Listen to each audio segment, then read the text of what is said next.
So this video is a little bit different than the typical type of content that I produce. I allude to finances, but I don't really speak directly on it. I am by no way a financial advisor. I didn't even go to college.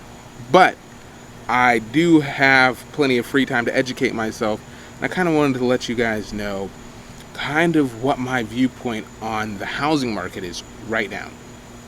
I believe that there's a lot of misinformation that is out there, and I believe that there's a lot of propaganda that's being pushed, and I believe that a really good resource for you guys to start getting educated is the YouTube channel The Uneducated Economist. So I'm going to leave a link to his channel down below.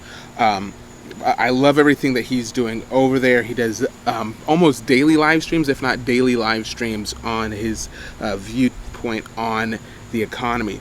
But one thing that I was watching that he was specifically talking about, I wanted to kind of hone in on and reiterate here for my audience. And that is the idea that we may be entering into a period where the only option for housing could be corporate serfdom. What we're facing right now in the housing market is not something that is going to be solved by the government. And in general, we don't want very many of our life problems to be solved by the government in general. But specifically, this is just good old-fashioned supply and demand at the end of the day. There is not enough supply and there's a lot of demand, and even if the interest rates were to drop to zero right now, most people wouldn't even be able to afford a home because the demand would spike even higher than it is now, thus driving up home prices, thus pricing it out for anybody. And what the solution to that may be is what is scary to me. And that is either governmental or corporate housing. So kind of like serfdom. So serfdom isn't something that we've experienced as a society since the medieval times. In medieval times, landowners or landlords would have people live on their land, and then they would work for them, and as part of that working, they would have a place to live.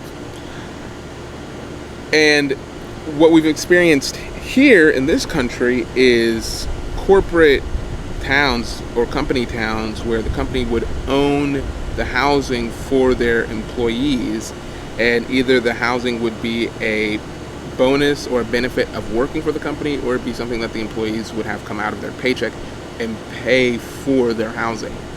Now, the issue with either of these two systems is the freedom of the people is greatly diminished, because if your company owns your home or the place that you're renting and they decide to cut the water off to the town or to your house or whatever it may be, you don't have the same legal protections.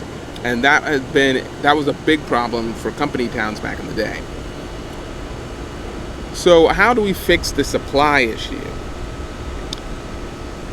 The options are really either we need to find a way to step up and have people be able to afford the homes, which doesn't seem like that's going to happen anytime soon, or zoning would need to change and make housing more easily available to have new construction be more available.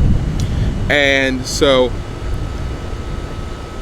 as somebody who does not believe that the government should have a massive influence over the lives of the American people, this idea that we might be going towards a corporate or governmental serfdom home ownership, and we're kind of already heading that direction with these mega companies purchasing up homes, is that we, the people, lose a lot of control, because what adds stability to people's lives is their residency.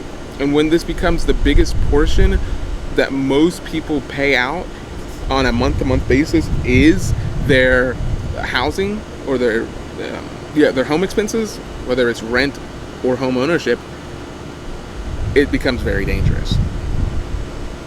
what a lot of companies are facing now is that their employees are moving further and further away from their employers to find more affordable housing. And when that takes place, the ability for them to continue their employment with their employers diminishes because of the amount of distance, and it just becomes impractical for the employees to continue to work for the employers the farther away they move from them. And guys, I'm worried that one of the only solutions that I see imminently on the table right now could be business housing, where the business provides that. And that's not something that I want to see. This is not a new concept. There's always been a massive divide since the dawn of time between the haves and the have-nots, the rich and the poor, and something like this would just drive the wedge even farther. So kind of think about this kind of stuff when you're hearing what's coming across the news, when you're seeing what laws are being put in place and where the government and businesses are shifting. Keep this kind of stuff in mind. Don't be blind to this kind of stuff because it's not off the table. Just keep that in mind.